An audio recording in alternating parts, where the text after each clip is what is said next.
Hello, and thank you for tuning into the Stuff I Heard podcast. I'm your host, Josh Peak, and this is episode 366. I once in a while debate whether or not to even talk about what episode it is. I feel really weird that I started keeping up with it years ago. Um, I know that there was some controversy for a while where there was a lawsuit out there of people trying to use some sort of outdated patent that they had gotten off of a napkin where someone had said that they thought the internet might use some sort of sequencing event to record things online. And this guy just wrote down something on a napkin and turned it into the patent office. And since then, some patent trolls have picked it up out of Texas. And there was a lawsuit that started with them going after like Apple Music and Sony Music and stuff like that for them putting artist music online and having them numbered. And they were like, listen, this falls under our sequencing patent and you owe us money in order to use it. And a lot of these companies really didn't want to fight these guys because they were like, all right, fine, whatever. How much money you want to go away? And they just paid it. And then at a certain point, they went after podcasting. Specifically, they went after Adam Carolla. Adam Carolla had his own podcast and a podcast network, Ace Entertainment. And he had been on the Man Show. He'd been on K Rock. He'd had his own radio show. He had a pirate ship of podcasts. And he's like, this isn't fair. Like, you're taking an outdated, antiquated thing from a napkin and saying that you have rights to money that I'm making. No. And say, what he did is he said, I don't think you understand the power of my voice and the power of the people that I know's voice. And so he very heavily, when podcasting first started becoming popular, hit the circuit and started going to different podcasters and saying, hey, listen, we need to talk about this because if they're going after me, they're going after you next. And they're just wanting money for the simple fact that they think they have an advantage, a leverage over the fact that they own some type of propriety patent that has nothing to do with what we do. And a lot of podcasters started putting their stuff out and not labeling it. They just started putting it out like crazy and just giving a title instead of a sequence. And in the beginning, I really considered doing that. I considered not doing that. I considered leaving it just with words as the title. And there are a few people that do that still. My friend over at a part-time struggle podcast, Matthew Charlton, he doesn't number his. He just has the titles, which is interesting. I don't know. I have a military brain. I have a completionist type brain. And there's some part of me that wants to calculate time. And of that time, I want to number these. So I don't know, at a certain point, I may stop putting the word episode on there and just start numbering them because it's taking up too much space. I know that Rogan started off doing episodes, number, blah, blah, blah. And now it just says the number and who the guest is. And I like the fact that he has guests. I like the fact that he does that pretty often. And I mentioned on the last podcast that I wish I had more guests and that I could sort of do a back and forth conversation with people on a regular basis because it does make conversation flow easily. It is more enjoyable to listen to and so on and so forth. But anyway, this is episode 366. Because all that put aside, I still like to keep track of it. I still like to know. So there's that. Let's talk about some stuff I heard. Okay. I listened to a very interesting podcast, the Bertcast, Bert Kreischer, and he had on an artist, Jellyroll. Now, does anyone know who Jellyroll is? I didn't before this. I'd heard the name, but I really didn't know anything about him. He apparently was a rapper for a long time. He's also coming out with, I think it's a country music album. And I first heard him on this podcast. I listened to the podcast with him and Bert. He's a Bert fan. Bert's a fan of Jellyroll. Jellyroll's from Nashville, Tennessee. He talks about being a thug growing up, being a drug dealer, going to jail, and getting involved with music and becoming a really good musician. He's excellent at writing songs. He tells a great story. And if you go on YouTube, you can watch some of his music, and it is all phenomenal. I watched probably 6 of his videos, right off the bat as soon as I got home that day, and I was blown away by his talent. He's a very talented musician, um, and just a likable guy. He realized that the algorithm that was started by podcasters and comedians of the nuts and bolts do it yourself, put it on YouTube, let the fans find you scenario really paid off for him. And so he just adopted that role, and he just kept putting content online and quit putting content online, and people found him. And from that, he then, now has a musical career thanks to the fans.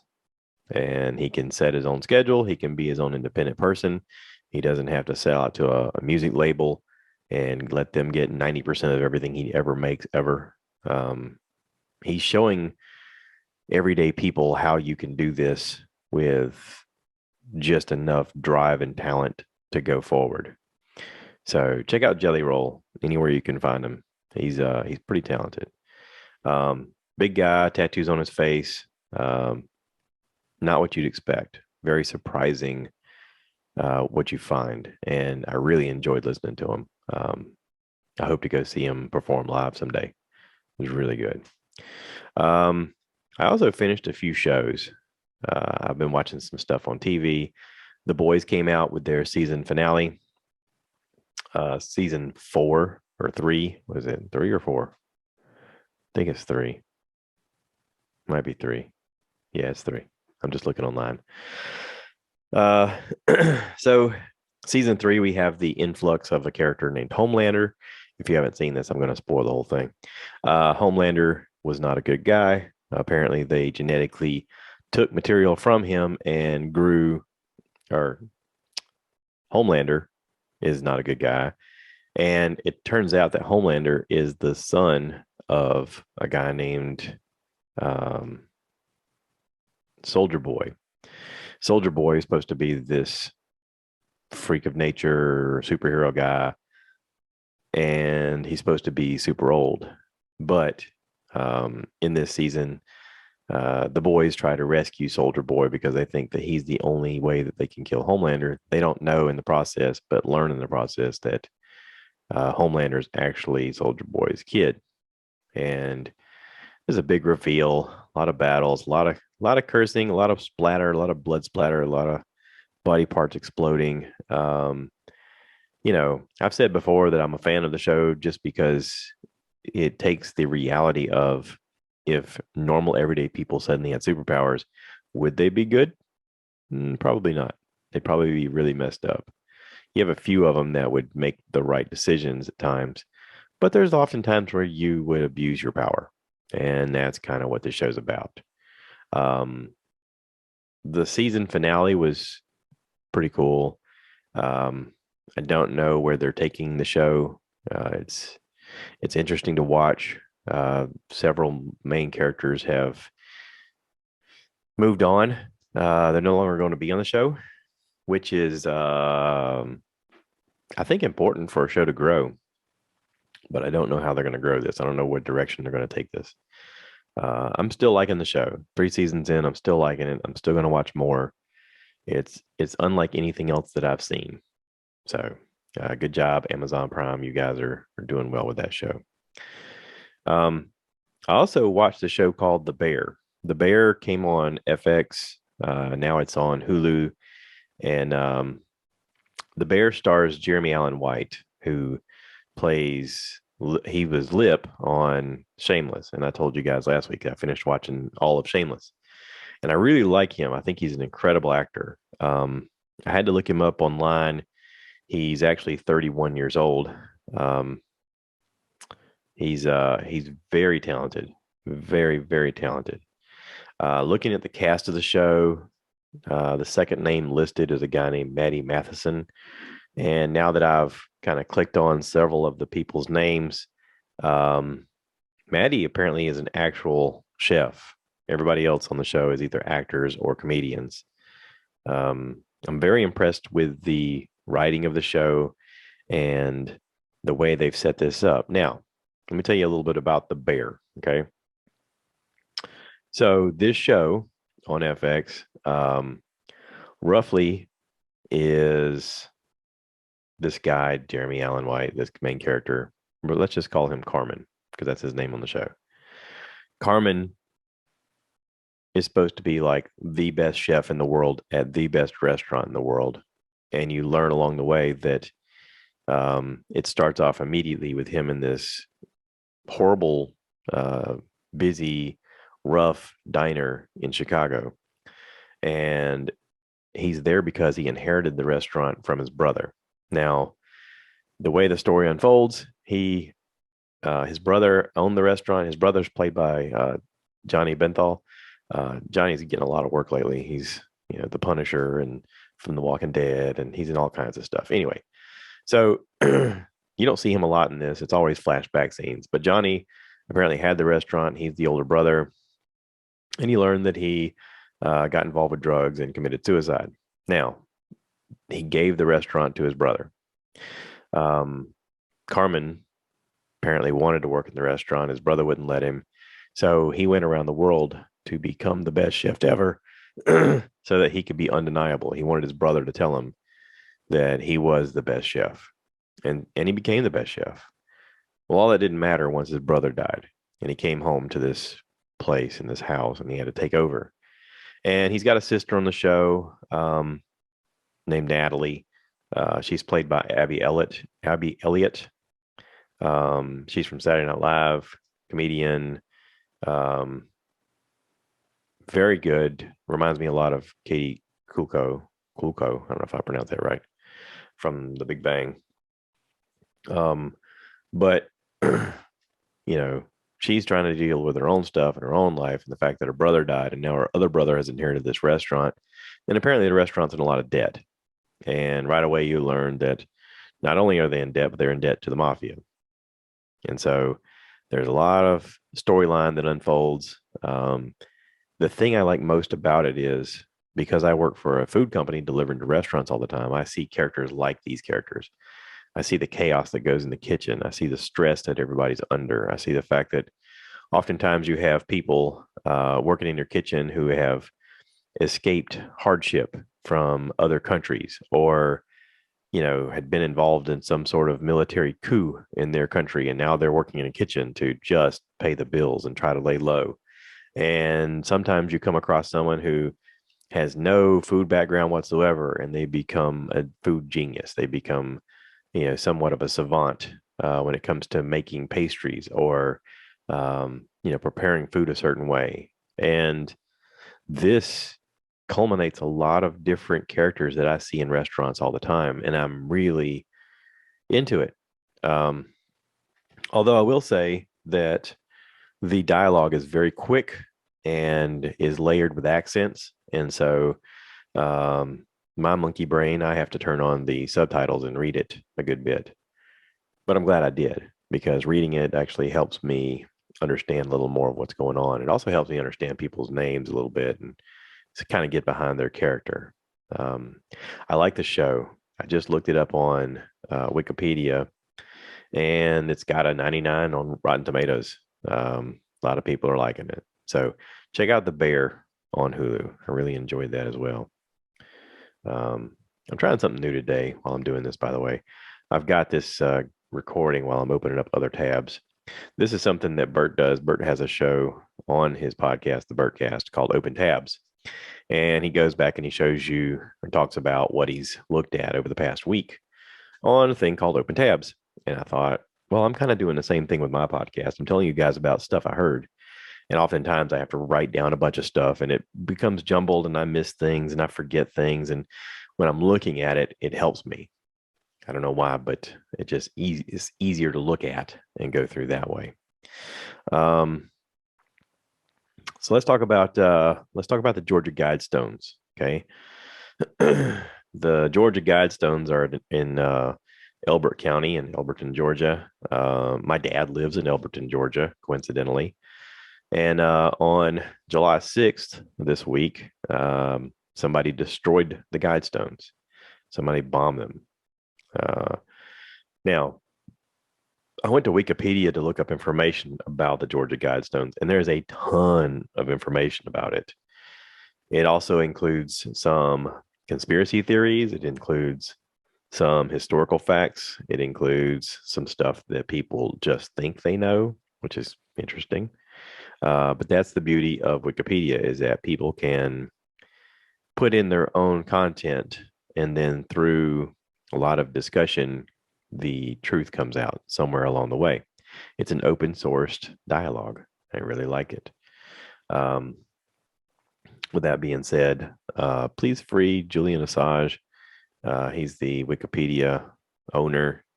He's in jail right now internationally, and they're trying to extradite him, and the CIA actually tried to kill him just because he published some things that the American people needed to know. And it was just handed to him from a news source, and he published them online. And because Wikipedia is an open source information site, they couldn't take it down. And so they're actually trying to try him for treason just because he let the American people know what was going on. Not great, America. You kind of screwed up there. All right. So anyway, back to the Guidestones. It said here that in the history of it, it was constructed back in 1979. It said that a guy using the pseudonym Robert Christian approached the Elberton Granite Finish Company to have these stones created. Said that it would have a compass, a calendar, and a clock, and should be capable of withstanding a catastrophic event. The man, tried to use the last name Christian to use a reference to his religion, and said that he wanted a granite monument that could rival the Stonehenge. He drew inspiration from Stonehenge. But he also said that during this process, the owner of the granite company, Joe Fendley, tried to dissuade him with a price that just seemed like it was way higher than he could afford. And so he quoted him like over $100,000, to which this guy said, okay, and paid it. Now, back in 79, $100,000, they show the equivalent today would be $373,000, which is a lot of money for some granite slabs, right? But anyway, this guy also purchased 5 acres of land from a farm owner, and told the owner and his children they would have lifetime grazing rights on the site. He just wanted the spot to use to put the monument up, and it's off of Georgia State Road 77, about 7 miles north of the city Elberton. So on March 2nd, 1980, the monument was unveiled by a congressman, Doug Bernard, and there was an audience of about 200 to 300 people. At the unveiling, Master of Ceremonies read something from the people. It said, in order to avoid debate, we, the sponsors of the Georgia Guidestones, have a simple message for human beings now and for the future. We believe our precepts are sound and they must stand on their own merits. Okay. Now, after that, the guy, this pseudonym Robert Christian, transferred ownership of the land and the Guidestones to the county. But by 81, they had to put up a barbed wire fence around it to dissuade the cattle from using the Guidestones as scratching posts, because apparently they were rubbing up against it, and I guess people were afraid they were going to tear it down just by the sheer weight of the cows. It's interesting that the guy built this stuff thinking that it would withstand a nuclear war of some kind, but he was worried about cows knocking him over. Interesting. So it became like a tourist attraction. I know that my youngest son went there with a field trip one time to see them. But as of this past year, it's reported that about 20,000 annual visitors go and visit the site. It's been featured on a lot of TV shows about aliens, and people saying, "Oh, we don't know who constructed these. They were just suddenly here one day," and a lot of that's just hearsay and speculation, and no one's bothered to look up any information. The internet does have information on it. You can just look this stuff up for free. I'm always amazed at people going, we have no idea what happened. And here's the information. All I had to do is type it into Google and it's right here on Wikipedia. All right. So there was a theory by a writer. This guy, Herbert Kirsten, did a documentary called Dark Clouds Over Elberton, a true story of the Georgia Guidestones. Supposedly tried to look up the actual author and creator of these Guidestones. And in the process, they think that they have narrowed down who the person was.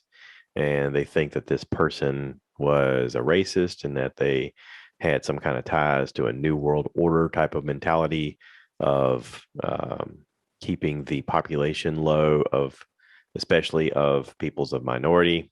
And that's just this person's theory because they were trying to sell books.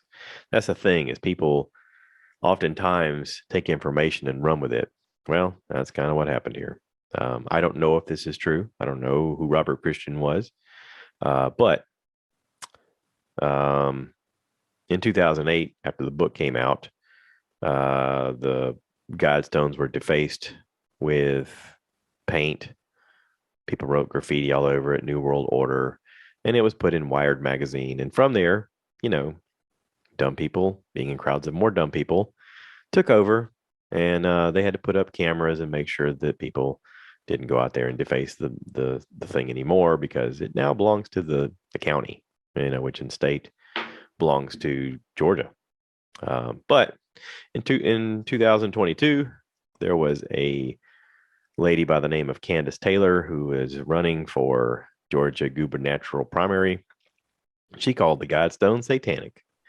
And how about that? Just a little while later, someone came by at about 4 a.m. and blew it up. They've got it on video of a vehicle of concern that drove up. Shortly thereafter, there was an explosion. People in the area apparently been online saying that they heard the sound. But anyway, now the stones are destroyed. They have since gone out with equipment and finished demolishing the rest of it, because the thing that was destroyed was part of the thing that held it up. And it ended up in a situation where if they didn't tear it down, somebody might get hurt. So they had to go ahead and just knock the rest of it down. Now, there was also a stone on site nearby that had like a tablet saying, basically that there was going to be a time capsule buried underneath. And while they were there and kind of cleaning this mess up, they thought, well, let's look for the time capsule. Maybe there'd be more information here. But the dates were never listed as to when the time capsule was going to be buried or when it should be dug up. Those dates weren't put on the thing yet. But basically, this Guidestone is very interesting in the fact that it has holes in it and slots in it, so that as the sun moves between the equinoxes, it points on a calendar to show you basically what day of the year it is. It shows you where the North Star is. It's got all kind of interesting things about it. It's also written in multiple languages: English, Spanish, Swahili, Hindi, Hebrew, Arabic, traditional Chinese, and Russian, which I always find it interesting when people write traditional Chinese, because Chinese is not a language. There's Mandarin and Canton, and Mandarin is the primary, but the fact that you just wrote Chinese is kind of odd. But anyway, whatever. I'm sure somebody wrote that and they thought that's good enough. No sense in confusing most of the people, right? So anyway, the inscription on the side basically was just kind of, I guess people were thinking that they would write down on a tablet information in case the world went dark and had to start over.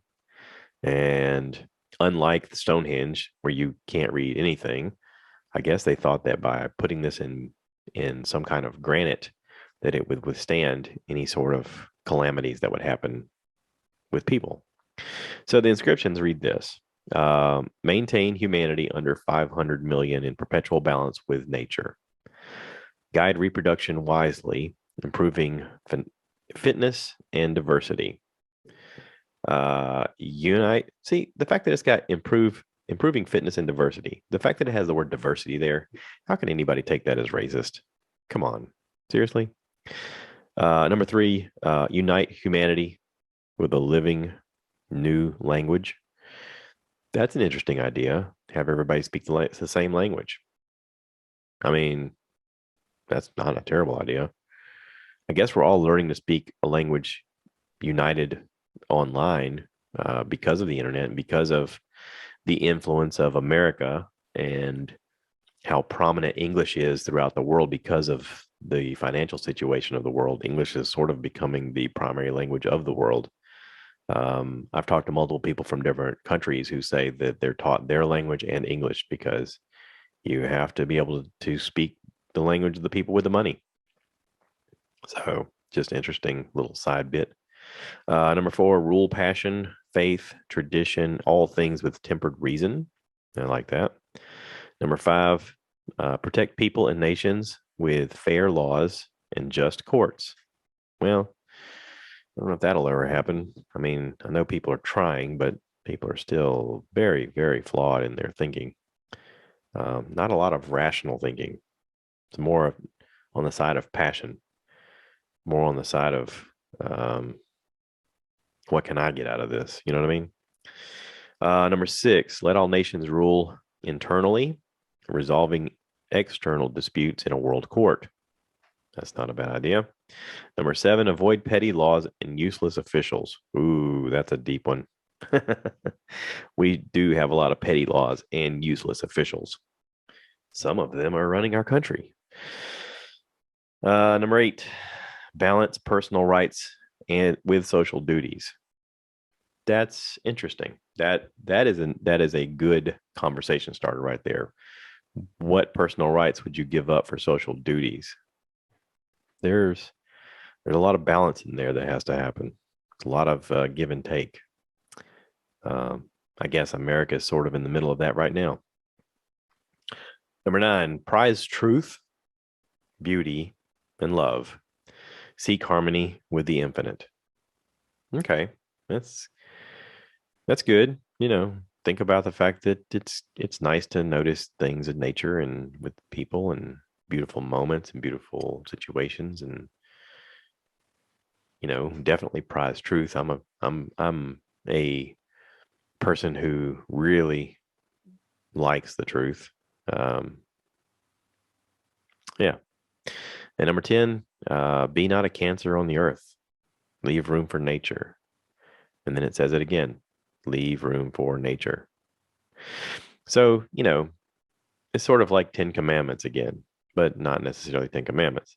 But the main one that people talk about is the number 1, where it says maintain humanity under 500 million in perpetual balance with nature. Some people look at that and they go, "Oh, that's that new world order mentality. They need to keep people down. You can't have more than this many people." Well, yeah, that's kind of true.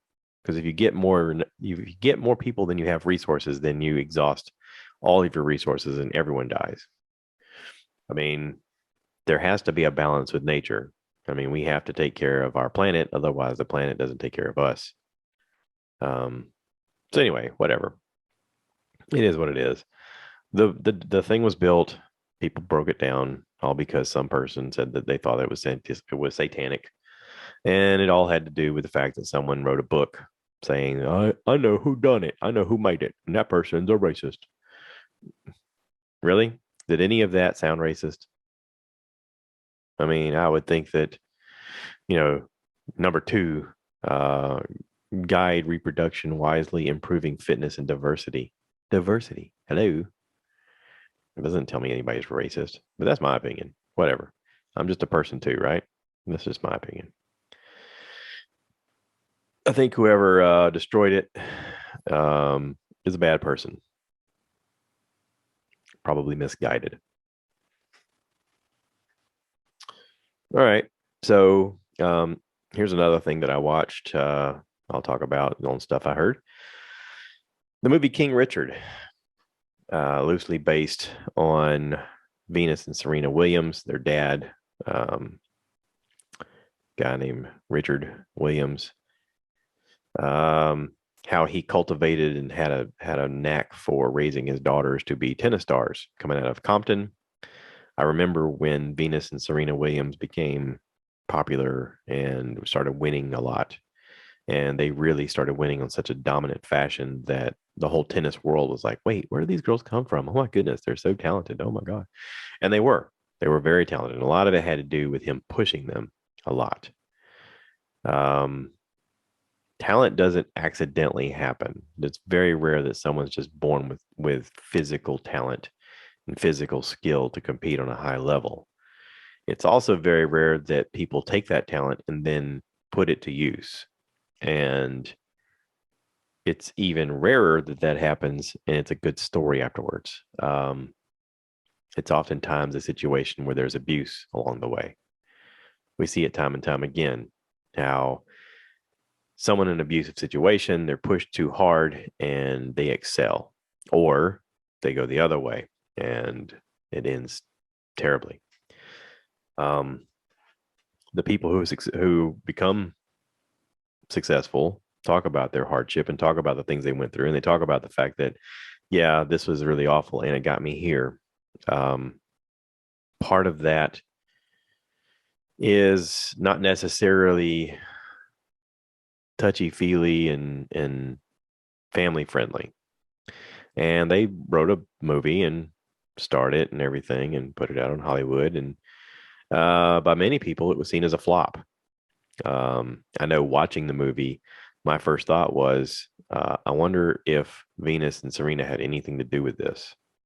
And so I decided to Google it, because Google's free. Everybody's got Google, right? If you got a phone nowadays, you've got Google on your phone, but I've got it on my computer right here. So it says that both Venus and Serena were listed as executive producers on the films, and the title said they only approved it after seeing the film for the first time. Now, I typed in, I clicked on the link that said, was King Richard a flop? And it says King Richard film about Richard Williams and his two tennis champions' daughters, Serena and Venus, was a massive financial flop.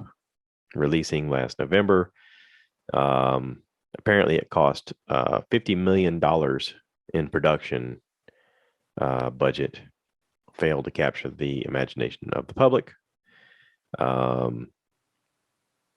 Apparently, apparently, fans didn't like it as much, or they didn't go to the movie theater to see it. So I just watched it on HBO last night. Thanks, Charles, by the way. It says, I clicked on the link that says, how much of the King Richard movie is true? It says, King Richard only does a pretty stand-up job of maintaining a solid balance between reality and fiction when chronicling the Richard Williams story of his famous daughters. Richard's 85-page plan is wholly real, although some of the reasoning behind it may be inflated.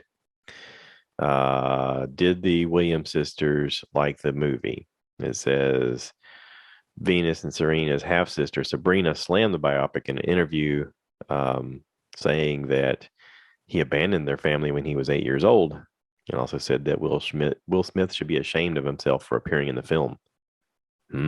Interesting. I clicked on the link that said how much money did King Richard make at the box office? It only made 38.4 million, which sounds silly when I say it only made 38.4 million. But if it took 50 million to make and it only made 38, then you've lost a lot of money. And I think it took more than 50 million to make. I think that was just production. Anyway, it says that Will Smith was actually paid $40 million for the film. Oh, and he got an Oscar. Oh, and that was the Oscar that he slapped Chris Rock on stage for, and then went on stage and talked about love. There's several things you can click on underneath there that bring up information about the movie and about the characters. Apparently, King Richard, whatever, this guy, Richard Williams, had a lot of kids, not just with their mother. He had kids from a previous marriage. He had kids later. He had kids out of wedlock. The movie was good, though. Listen, the movie was good. The movie if you're looking at it as a historical piece, it's not going to be a historical piece. The girls who play the girls are talented, and the story ultimately shows how um, their father was raised in a very rough situation, and he had a plan. He actually had a plan, having kids, focusing them towards tennis, focusing them on a career. Um, and then it got a little bit Hollywooded up. Okay. And, you know, the outcome is you have two mega tennis stars who are probably the most prominent sisters in any sport, who are completely dominant of their game in a way that put a focus on tennis that has never been done, or on any sport that's been done. I think Michael Jordan with basketball is probably the only spectacle difference. But he was one person. This is two athletes who took over tennis and made people watch tennis in a way that had never been done before. Or like Tiger Woods with golf. You know, I thought the acting was good. I thought that the characters looked like the characters in the old films and the photos that they put at the end of the movie. Um, but yeah, again, adversity, right? Adversity sometimes creates success. So, what adversity are you going through? What are you firsthand experiencing? How can that then springboard to something better? I know I often talk about adversity on here, talk about some of the things that I've been through and how it has changed my view, my outlook, my perception. And, one of the things that I admire most is when someone is very focused on what they think is their story, their guide, their flag in the ground stance on things. And then at a certain point, they learn more information and they go, I used to think this and I was wrong. And here's some more information that I found out. And now I think this. And I think if more politicians would do that, it would give people faith in their government again. But from everything that I see that's going on right now with the news and with the government, people are losing faith in their leaders. People are not believing that there's going to be anything better coming. Brian Simpson is an American stand-up comic. He's got his own podcast. He's been on a bunch of people's podcasts. He was on Bert's Fully Loaded tour. He just did a stint with Joe Rogan out in Vegas. He's very well thought out, and he talks about, on one of the little clips I saw this past week, how he was very hopeful that, when Obama was running for president, on the idea of hope and change, that he said, I was very hopeful that there would be a change and there would be something better. And he said, the more I talked to older people, they all told me that I was foolish, and that you'll see, everybody promises a change and they never deliver.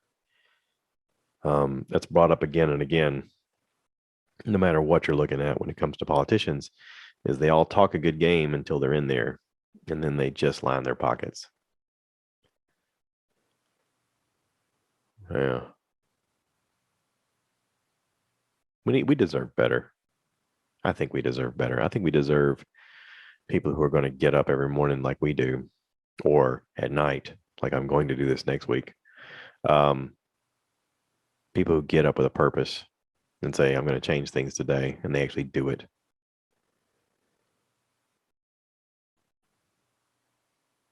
Yeah. So if you're thinking about going into politics, just keep in mind, people like you to be truthful. We understand that you have your opinions, but state them as such. In my opinion, blah, blah, blah, blah, blah. And then let your opinion stand. And if you're wrong, go back on there and say, I used to believe this. Now I believe this. People respect you more. Just saying. So that's it. I'm going to wrap this up. thank you to everybody for listening. Thank you for subscribing. Thank you for viewing, however you watch this or listen to this. I appreciate you. And if you want to be on the podcast, let me know. I don't know what's going on with my Anchor app, but I've lost the cow sound. So I don't know what I'm going to do. I can't do the cue the cow anymore. It's going to be a missing cow. But y'all stay safe out there. And if you want to be on the podcast, reach out and let me know. We always appreciate your support. And please remember to rate, review, subscribe, share this with your friends. And y'all take care of one another. All right. Bye. I feel weird saying bye. Can I say cue the cow and then move myself? Maybe. I don't know. Don't make it weird. Just go now. I'll take care. So I want you guys to give me more likes. Give me more likes.